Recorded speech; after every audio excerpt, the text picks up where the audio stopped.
14. srpnja 1999. oko 14 sati Elena Krstičević, 23 godine, sjela je u svoj crni Subaru i rekla majci da ide na kratku vožnju. Nije ponijela torbu, nije se pozdravila dugo, samo je nestala. Cesta uz Bledsko jezero bila je prazna, nebo vedro, zrak gust od ljetne tišine. U početku sve je bilo objašnjivo. Možda je stala kod prijateljice, možda je produžila do Zagreba, možda je srela nekoga. Do 17 sati njezin telefon više nije zvonio. Do 20 brat Hrvoje je hodao uz cestu s baterijom u ruci. Do ponoći policija je bila obavještena, a do jutra Subaru je bio službeno nestao.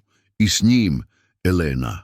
Nije bilo tragova, nije bilo kočenja, niti ogrebotina na zaštitnoj ogradi, niti novčanika bačenog u jarak, kao da je netko izbrisao njezin život dok je još pričala rečenicu. Mladić kojeg je trebala sresti, Toni Kovač, dao je izjavu. Rekao je da nije ni došla.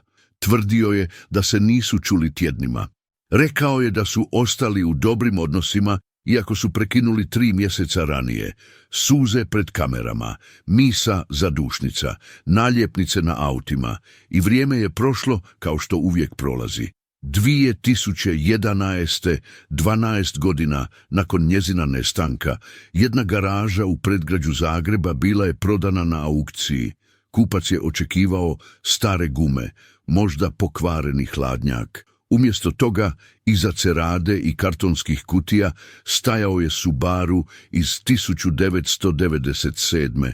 zatvoren izvana, prekriven prašinom, ključ još uvijek u kontaktu. Automobil nije imao tragova krvi, niti provaljivanja, bio je u gotovo savršenom stanju. Osim jednog detalja, na sredini haube rupica od metka, i odmah do nje netko je prstom ucrtao osmijeh u prašinu. Hrvoje Krstičević nije rekao ništa kad su mu pokazali fotografiju, samo je šutio, gledao, pa šapnuo: to je njezin, to je auto, a zatim tiše: netko ga je očistio. On je znao, poznavao je sestru, znajući kako je prala taj automobil svake subote. I da ta prašina nije bila stara 12 godina, bila je nova, 3. Možda 4, netko se vratio, netko je otvorio vrata, netko je mislio da se istina više nikoga ne tiče, ali pogriješio je, jer Hrvoje je još bio tu i nije zaboravio. Ako ste novi ovdje, pretplatite se na kanal i ostavite like. Zahvaljujući vama, ove priče nastavljaju putovati dalje. Napišite mi u komentarima iz kojeg dijela svijeta me slušate. To mi uvijek donese osmijeh. Hrvoje Krstičević stajao je na obali Bledskog jezera, gdje je popodnevno sunce rezalo maglu u ravnim linijama, a voda je bila tiha poput uspavane misli. Njegovo tijelo činilo se sitnim pred beskrajem. Svaki val koji je dodirivao kamenje šaptao je ime njegove sestre Elene, tiho, gotovo s nježnošću. Udahnuo je duboko. Miris vlažne zemlje i blagog cvjetnog trunja vratio je dah iz onog posljednjeg dana. Sjećao se kako je sjela u svoj crni Subaru, zatvorila vrata jednom rukom dok je drugom držala plastičnu čašu. Smijala se. Bila je 23. Rekla je da ide samo do grada, da će se brzo vratiti. Nikada se nije vratila. Taj je trenutak ostao zalijepljen za svaku površinu njegove svijesti. Zvuk motora, meko zatvaranje vrata, smijeh, sve je bilo previše stvarno da bi postalo mit. A ipak postalo je. Prošlost je nestala bez dokaza, bez kočenja, bez tragova guma. Policija je našla ništa. Nije bilo svjedoka. Kao da je zrak zauvijek progutao automobil. On je bio tada mladić s previše nade i premalo odgovora. Bio je samo brat koji nije znao kako se svijet može urušiti u jednom jedinom popodnevu. Sada, 12 godina kasnije, stajao je ponovno na istom mjestu. Vjetar je prošao kroz krošnje kao da nosi poruku. U krošnjama se ništa nije promijenilo, ali u njemu jest. Bilo je u njegovim kostima, toj tišini, osjećaju da netko još uvijek šuti nešto važno. Kad je obala počela tonuti u sjene, vratio se u kuću. Drvena kuća na brežuljku, nekad puna smijeha i dimova s roštilja, sada je disala tišinom. Otvorio je vrata koja su škripala. Hodao je po podovima što su odzvanjali uspomenama. U kutu sobe još je stajala stara stolica u kojoj je Elena znala čitati do kasno. Dodirnuo je naslon, polako, kao da bi dodir mogao vratiti vrijeme. Nazvali su ga 3 dana kasnije. Policija iz Zagreba. Rekli su da je automobil pronađen. Crni Subaru, registracija slična, ali još ne potvrđena. Bio je u napuštenoj garaži na periferiji grada. Poklopio je slušalicu i krenuo bez razmišljanja. Kad je stigao, vrata garaže bila su poluotvorena. Unutra automobil, pokriven debelim slojem prašine, gotovo svet. Hrvoje je prišao, pogledao je registarske oznake, nisu bile njezine, ali broj šasije bio je. Nije mogao disati. Ključevi su još bili u kontaktu. Na haubi mala, čista rupa od metka. I pored nje prstom ucrtani osmijeh. Osmijeh u prašini nacrtan kao poruga. Zastao je, znao je. Elena je prala taj automobil svake subote, čistila ga iznutra do savršenstva. Ova prašina nije bila stara 12 godina, bila je stara možda 4, što znači da je automobil premještan, ili čišćen, ili viđen. Netko ga je skrivao i netko se vratio. Zamolio je policajca da otvore vozilo pažljivo. Unutra sve kao nekad, sjedišta blago udubljena, ogledala neoštećena. Pojas suvozača bio je zakopčan, ali ispod njega jedna plava vlas. Elenina boja. Ruke su mu se tresle. Nije plakala kad je otišla, nikad ne bi zakopčala suvozačev pojas. Kad su otvorili prtljažnik, bio je prazan, ali ispod vozačkog sjedala, među prostirkama, pronašao je srebrni upaljač. Bez ugraviranih inicijala, bez tragova. Elena nikada nije pušila, netko je bio s njom. Idućeg dana stajao je pred vratima radionice u kojoj je nekad radio Toni Kovač. Bivši dečko, rekao je da je nije vidio mjesecima prije nestanka. Ali Hrvoje je imao fotografiju, Elenu i Tonija ispred benzinske crpke 3 dana prije nego je nestala. Na slici njegova ruka oko njezinih ramena, a na ruci isti sat koji je sada nosio. Pitao ga je, zašto si lagao? Toni nije trepnuo. Možda je ona nešto izmislila, rekao je. Htjela je istinu, ali nije znala koliko duboko ide. Hrvoje nije odgovorio.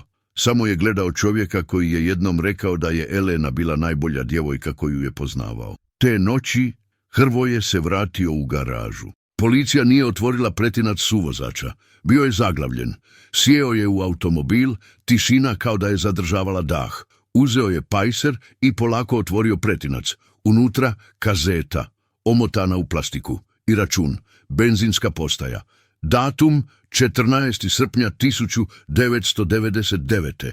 42 kune, jedna sok, jedan sendvič, litra goriva. I na poleđini, ispisano rukom, Toni.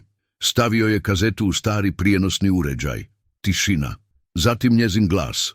Slab, napuknut. Ako mi se nešto dogodi, želim da znate da sam pokušala, da nisam samo otišla. Zastala je. Tišina.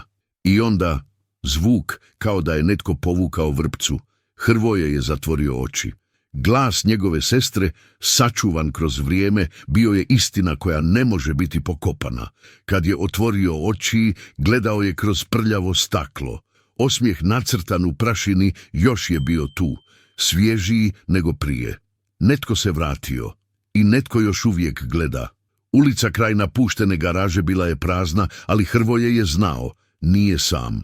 Zrak je bio gust, zagrebačko ljeto znojno i staloženo, kao da i grad sam zadržava dah. Policijska traka visjela je nehajno, poput ukrasa iz zaboravljenog karnevala. Garaža je zjapila otvorena. Iza metala i betona Subaru je stajao kao relikvija. Niti jedan trag guma u prašini, niti jedna paučina na volanu, previše čist, previše pažljivo ostavljen. Kao da netko nije skrivao automobil, već čekao da ga netko pronađe. Hrvoje je hodao polako, svaki korak mjeren, svaki udah težak. Bio je to isti onaj automobil, iste ogrebotine na stražnjem braniku koje je Elena obsesivno pokušavala prekriti voskom. Sjedala još mirisala na njezin parfem, lagani ton citrusa, neuhvatljiv, ali nepogrešiv. U kutu garaže, ispod cerade, našli su stare kutije. Karton natopljen vlagom, ali unutar njih ništa što bi pripadalo Eleni. Nije bilo ni osobnih predmeta, ni torbice, ni dokumenta. Samo automobil, kao da je istrgnut iz života, konzerviran, a zatim spušten ovdje, s pažnjom, s planom. Ispod vozačkog sjedala još jednom, Hrvoje je pretražio isti upaljač, isti osjećaj hladnog metala. Nije imao ogrebotina, nije imao povijest. Samo prisutnost. Policajci su stajali sa strane, nesigurni, gotovo nevoljki. Jedan od njih, stariji, rekao je da je garaža bila zapečaćena s vanjske strane. Lokot zahrđao, ali čitav. Nije bilo znakova prisilnog ulaza. To nije bila scena zločina. To je bila scena čekanja. Hrvoje je čučnuo pred automobilom. Pogledao je metak rupu na haubi. Nije bilo ogrebotina oko nje, savršeno kružna, kao da je ispaljena s distance, a onda opet taj osmijeh. Netko ga je nacrtao u prašini. Ne slučajno, ne impulsivno. Osmijeh u prašini je bio poruka i Hrvoje ju je shvatio. Netko se vratio. Kad su uzeli otiske, većina je bila nečitka. Ali dva su ostala djelomična, jedan na kvaki vozačevih vrata, drugi na prtljažniku. Prvi je pripadao Eleni, drugi nepoznat, niti u jednoj bazi. Muški, rekli su, ali ne mogli potvrditi tko. Hrvoje je znao, Elena nije puštala nikoga da vozi njezin automobil. Nikada, nikoga. Iste večeri pregledavao je fotografije s mjesta. U jednoj nova nelogičnost. Tenda iznad vrata garaže bila je presavijena, ali netko ju je nedavno pomaknuo. Na zemlji ispod nje nije bilo lišća. Netko je stajao tamo, gledao unutra, možda ušao, možda samo provjeravao. Poslao je poruku policajcu Langleyu, jedinom koji još odgovarao. Otisci su stigli. Jedan je Elenin, drugi nepoznat. Hrvoje je zurio u poruku. Disao sporo. Tko je bio suvozač? Koga je pustila? Ili koga je morala pustiti? Sljedeće jutro ponio je kazetu u staru radijsku stanicu gdje je jedan inženjer dugovao uslugu njegovom ocu. Očistili su zvuk, pojačali pozadinske šumove. Na kraju kazete, uz njezin glas, čuo se još jedan muški, dubok, prigušen. Ne ostavljaj to u autu, rekao je. Drugi čovjek, ne Toni, niti poznat, kasno navečer vratio se do garaže, nije ulazio, samo je stajao na cesti, gledao unutar sjene, u metalnu tišinu. Zrak je bio težak, pun očekivanja, na vjetrobranskom staklu, osmijeh. Ovaj put netko je dopisao dvije riječi, ne diraj, ispisane tankim prstima, kao s porukom što dolazi iz mraka. Hrvoje nije pozvao policiju. Umjesto toga nazvao je novinarku koja nikada nije odustala, Eli Mazer. Pokušavaju je zakopati, rekao je. S druge strane tišina, zatim šapat, više ne. Te noći, dok je Zagreb tonuo u tišinu, Hrvoje je znao, nije više tražio samo sestru. Tražio je onoga tko ju je pokušao zauvijek ušutkati, a sada ostavio trag i on će ga slijediti do kraja. Kad je Toni Kovač otvorio vrata svoje radionice, Hrvoje nije rekao ni riječ. Samo je stajao na pragu, umoran, očiju crvenih od besanih noći, ruku stisnutih u džepovima. Toni je bio isti kao i prije, uredan, prepeglane košulje, nokti čisti, pogled naviknut na izgovore. Znao sam da ćeš doći, rekao je, kao da su pričali o kiši, kao da se ništa nikad nije dogodilo. Hrvoje nije ulazio. Izvadio je fotografiju iz džepa, savijenu na rubovima, otisnutu noć prije. Pokazao ju je bez riječi. Na slici Elena, naslonjena na svoj Subaru, ispred benzinske postaje.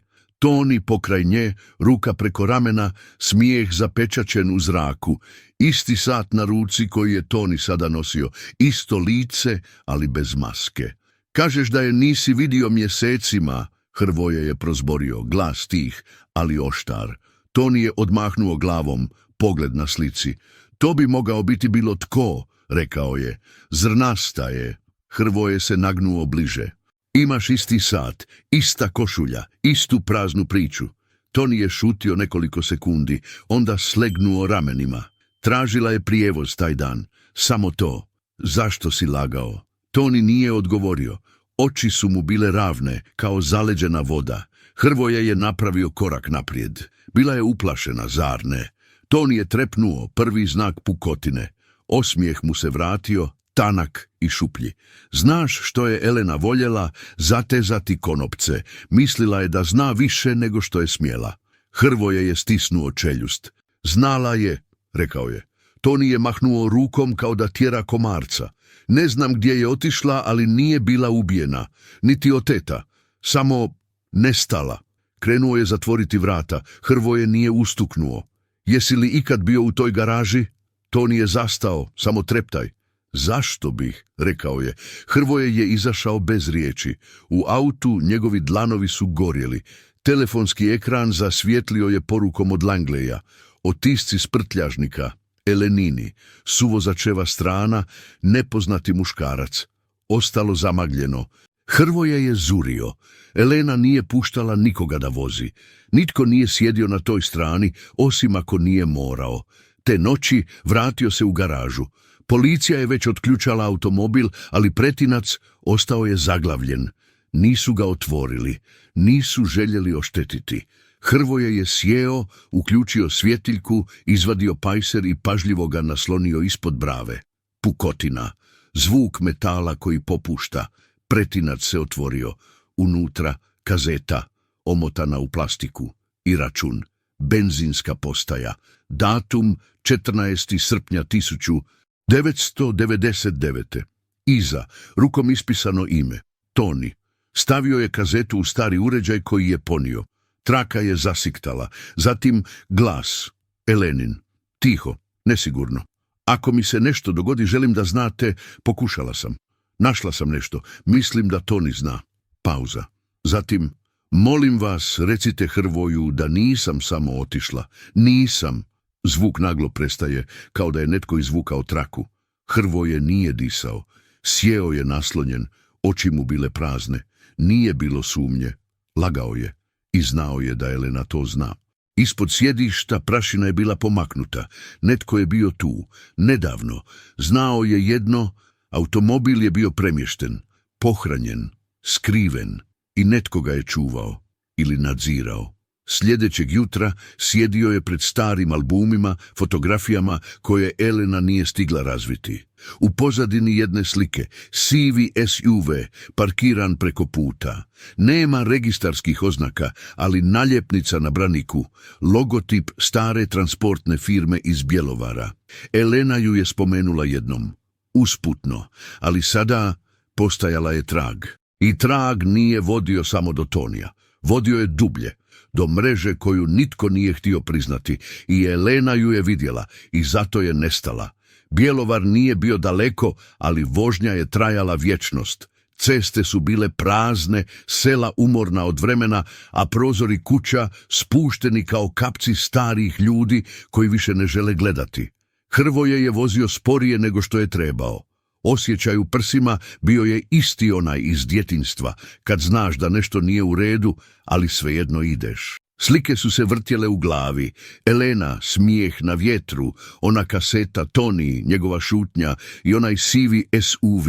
Sve se počelo vezivati. Sve je postajalo jedna priča, ali s previše rupa. Deltrans, transportna firma koja je nekoć imala stanicu upravo ovdje. Nekad velika, sad zatvorena. Godina zatvaranja, 2003. 2 godine nakon što je Elena nestala. Hrvoje je našao adresu u arhiviranoj registraciji. Kad je stigao, nije bilo nikoga. Samo hrđa na vratima, staklo razbijeno, vrata lancem vezana, ali stražnji ulaz otključan. Ušao je.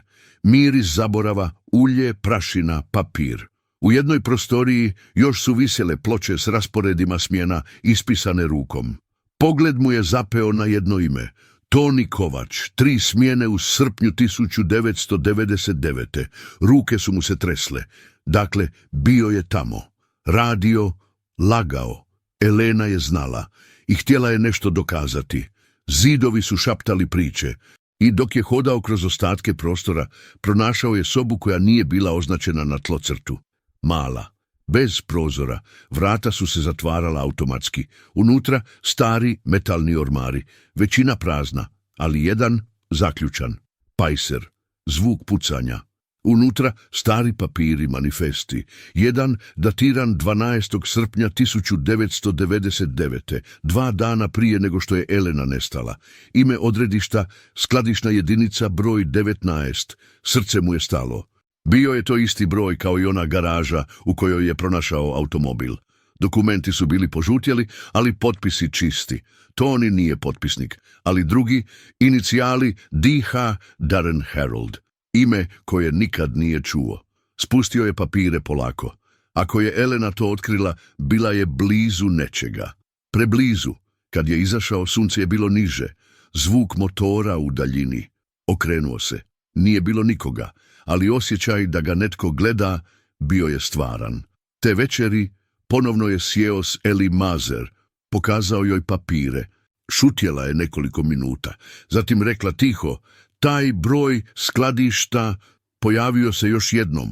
Izvadila je stare novinske isječke. 2 djevojke, nestale između 95. i 99. Obje iz okolice Bjelovara. Obje imale neku povezanost s Deltransom. Zajedno pregledali su staru mapu. Postojao je još jedan objekt pod istom firmom, restoran na rubu grada, nekoć popularan, sad zatvoren. Hrvoje je osjetio kako mu se koža zateže. Elena je jednom spomenula taj restoran. Rekla je da tamo nešto miriše čudno. Nisu čekali jutro, sjeli su u auto. Eli je vozila. Hrvoje je šutio, srce mu je tuklo u sljepoočnicama. Kad su stigli, svjetla su već bila ugašena. Zgrada zaboravljena. Samo pozadina, metalne stepenice koje su vodile prema stražnjem dijelu pokraj hladnjaka. Iza hladnjaka vrata, zatvorena, hrđa, na podu tragovi, jedni svježi, jedan par manjih cipela, ženski. Hrvoje je stajao, ukočen. Trebamo pozvati Langleya, Eli je šapnula. On je samo kimnuo. Nije mogao govoriti, jer znao je nešto je iza tih vrata. I nije više bilo pitanje što, nego tko. Langley je stigao za 22 minute. U njegovim očima nije bilo sumnje, ali ni sigurnosti. Ruka mu je već bila na futroli dok je prilazio stražnjim vratima restorana. Hrvoje i Eli stajali su po strani, mirni izvana, iznutra rastrgani od impulsa koji još nisu imali ime.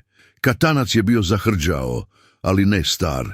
Gvozdena vrata hladnjaka imala su brazgotinu duž donjeg ruba, kao da su već jednom otvarana silom pa ponovno zatvorena. Langley je izvukao rezač i počeo rezati. U trenutku kad je metal popustio, vrata su zaškripala i otvorila se prema unutra. Zrak koji je izbio bio je gust, hladan i zagušljiv, miris starog leda, plijesni i nečeg dubljeg, tamnijeg. Hladnoća se uvukla u Hrvojeve kosti. Eli je podigla svjetiljku i zakoračila. Langley prvi, ruka još na oružju. Hodnik uzak, pločice popucale, zidovi vlažni. Na kraju još jedna vrata. Čelična, bez prozora. Oko kvake ogrebotine. Netko je pokušao pobjeći. Ili se ući. Langley je pogledao Hrvoja. Kimnuo je. Zajedno su pritisnuli kvaku. Vrata su bila zaključana iznutra. Hrvoje je osjetio kako mu srce udara o rebra. Iza ovoga, Eli je šaptala, možda je ona. Langley je još jednom povukao. Zaključano. Onda se sagnuo, izvadio drugo oruđe, tiho, precizno. 3 minute kasnije vrata su popustila. Tišina iza njih bila je gotovo teža od samog otvaranja. I onda pokret. U kutu prostorije figura, ženska, sklupčana, ruke vezane, glava spuštena, koža blijeda kao zid. Bila je živa. Langley je prvi ušao, kleknuo. Sve je u redu, rekao je. Glas mu je bio nizak, ali drhtav. Hrvoje je ostao na pragu nepomičan. Eli je podigla svjetiljku. Žena je zatvorila oči na svjetlo, usne joj suhe, ruke modre od vezivanja. Drhtala je, ali disala. Hrvoje je prišao korak bliže. Elena, izustio je tiho, skoro kao molitvu. Oči su joj se polako otvorile. Pogledale prema njemu. I onda, gotovo bez zvuka, samo šapat. Hrvoje? Glas je bio krhak, ali stvaran. On je kleknuo, uhvatio joj ruku. Tu sam, rekao je. Tu si. Oni su je izveli van. Pokrili dekama. Vozilo hitne pomoći već je čekalo. Nisu dali izjave. Policija je zabranila pristup. Sve je bilo neformalno, tiho, bez novinskih naslova. Elena je prebačena u bolnicu pod lažnim imenom. Liječnici su rekli da ima 35 godina, ali Hrvoje je u njoj vidio djevojku od 23. U očima joj je još bila šuma, mrak, vrata što se ne otvaraju. Nije govorila ništa prvi dan. Samo je ponavljala jedno, molim vas, nemojte mu reći. Kad su pitali kome, nije rekla. Samo njemu, singular. Hrvoje je sjedio u hodniku, Eli do njega, njezine ruke stisnute, pogled zakovan za pod. Misliš da misli na Tonija? Pitala je. Hrvoje je odmahnuo glavom. Toni nije to planirao. On je samo šutio. Ovo je netko drugi, netko tko vuče konce. I onda, drugog dana, Elena je progovorila. Ne mnogo, dovoljno. Rekla je, bila sam tamo jer sam ih pratila. Kamion. Mislila sam da Toni ide na neki sastanak. Htjela sam sliku. I onda vidjela sam drugu djevojku. Plakala je, gurnuli su je u prostoriju.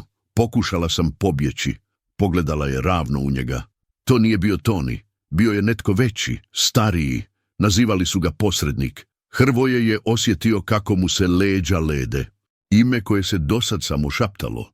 Elena je nastavila. Rekli su mi da će me pustiti ako dam film.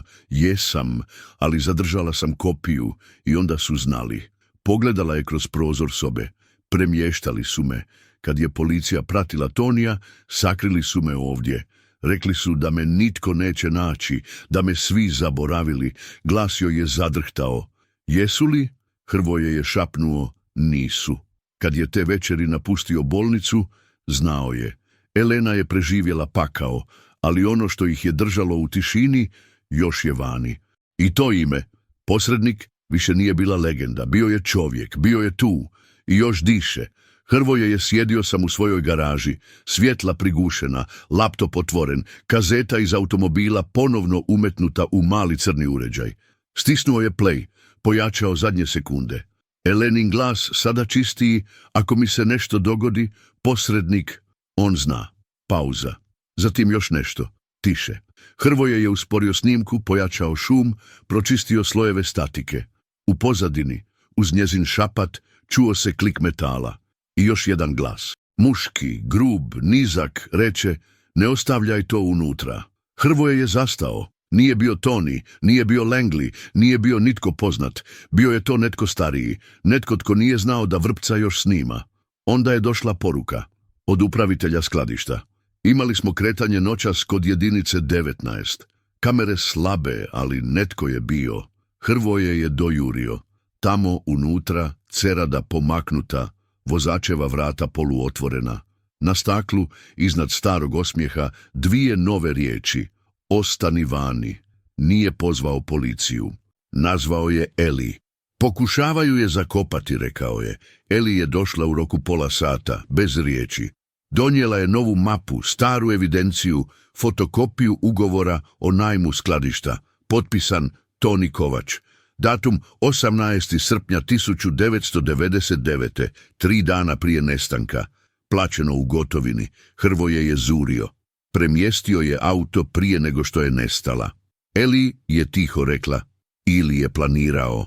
Te noći Elena je rekla još nešto. Postoji još nešto. Rezervna traka. Sakrila sam je ispod komandne ploče. Ako je netko pronađe, Hrvoje se vratio u Subaru, otvorio donji dio, osjetio traku pod vrpcom. Sitni rekorder, omotan crnom izolir trakom. Na etiketi kopija, ne puštati. Puštanje nije bilo pitanje. Uključio ga je.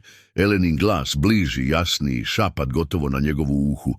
Toni nije jedini. Postoji netko drugi. Posrednik. Mislim da me prati. Da zna da snimam. Ako ovo pronađete, već zna. Tišina. I onda drugi glas. Nizak, hrapav, u sam mikrofon. Zbogom. Rekorder se ugasio. Hrvoje je ostao bez daha. Znao je sada bez sumnje, netko drugi bio je s njima. Netko tko nije govorio pred kamerama. Netko tko nije nosio ime, ali imao je nadimak, posrednik. 3 dana kasnije Eli je dobila anonimni e-mail. Nema naslova, samo datoteka, ne znaš polovicu RMMP4. Sastali su se u njezinom uredu, zagušljivom, starom, sa zidovima što pamte tajne. Otvorili su video, snimka iz daljine, kamera u ruci. Ženski glas šapće. Natjerali su ih da koriste druga imena. Rekli su da je ona problem, previše pita.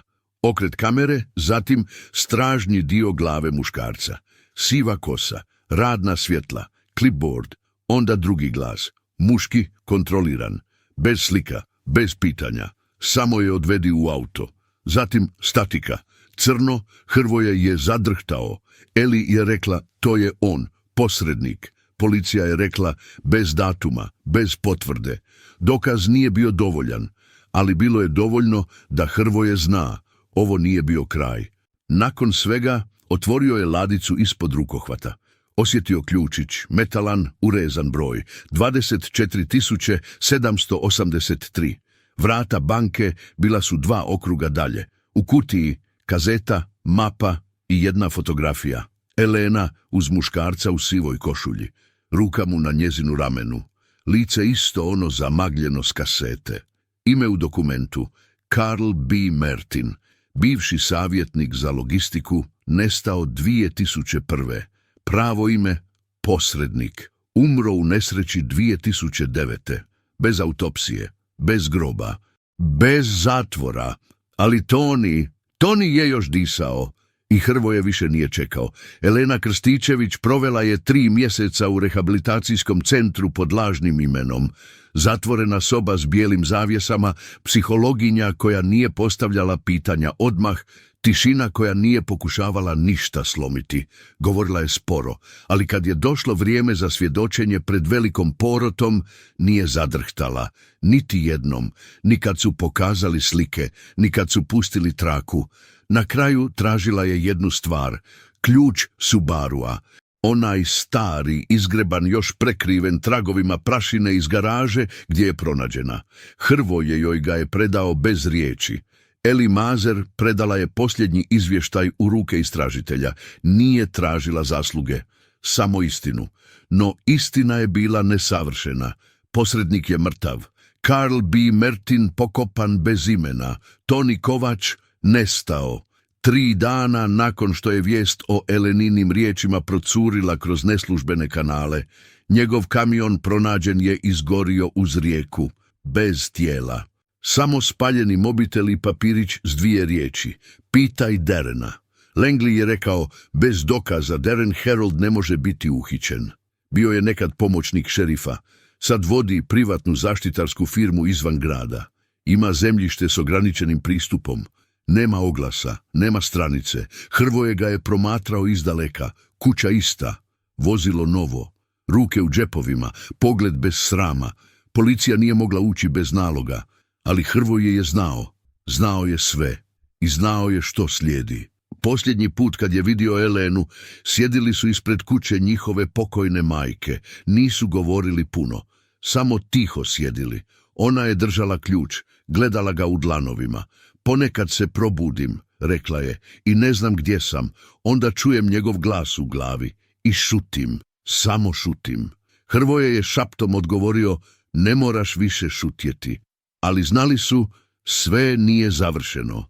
Postojala je traka broj 22. Postojala su druga imena, druga lica. Neke od njih još nitko nije pronašao. Subaru i dalje stoji u policijskom skladištu iza mreže i žute trake. Povremeno Hrvoje dođe, ne ulazi, samo stoji. Promatra staklo. Osmijeh nacrtan u prašini više ne postoji, opran tijekom forenzičke obrade, ali Hrvoje bi ponekad u određenom kutu svjetlosti zakleo se, još je tamo. Blijed, gotovo nevidljiv, kao podsjetnik, netko je bio unutra, netko je još ovdje. Hvala vam od srca što ste ostali sa mnom do kraja ove priče. Vaša prisutnost mi znači više nego što mogu riječima izraziti. Svaki vaš komentar, svako srce, Svaka riječ podrške možda izgledaju kao mali gest, ali za mene imaju ogromnu vrijednost. Upravo ti trenuci čine razliku, jer pomažu ovom kanalu da dopre do još više ljudi, da zajedno širimo osjećaj bliskosti, istine i ljubavi. Ako još niste pretplaćeni, pozivam vas da to učinite sada, kako biste i dalje mogli slušati još ovakvih priča.